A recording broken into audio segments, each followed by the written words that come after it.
Hvad er den? Jeg tror, den går ud. Sikke en duel. Ja, jeg kan godt forstå, at der er stående bifald for mange af tilskuerne ned mod de to herrer. Jeg troede slet ikke, at Pau ville nå den korte bold fra Nadal. Og så se Nadal, at han tør. Og en flyvende Pau, det er som Boris Becker, hans landsmand i gamle dage. Og det havde altså givet 5-4 til Pau, hvis han havde vundet det point. Og det synes jeg altså, han havde fortjent. Tænk, at han kan rulle rundt og komme op igen. Nej.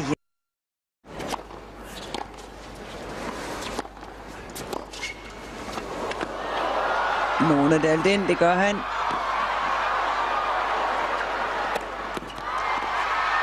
Men Pau når simpelthen også det hele. Øj, hvis Pau havde sat den ind.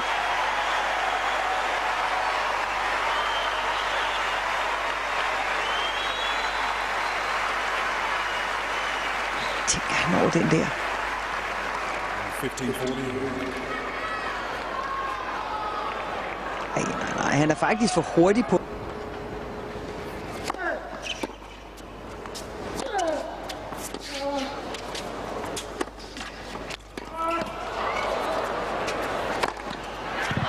Og han er lige ved at nå den. Nadal vælger at holde bolden over i Pau baghåndssiden, og til sidst kommer han så op ved nettet. Og det er lige før Pau. Og det er at brække arme og ben, ikke på den der, men på den næste.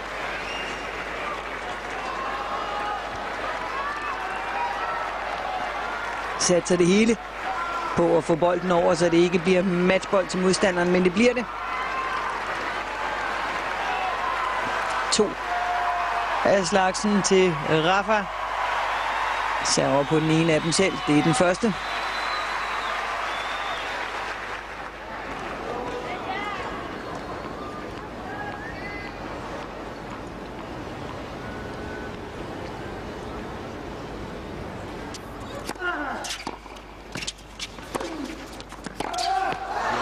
Og så lykkedes det.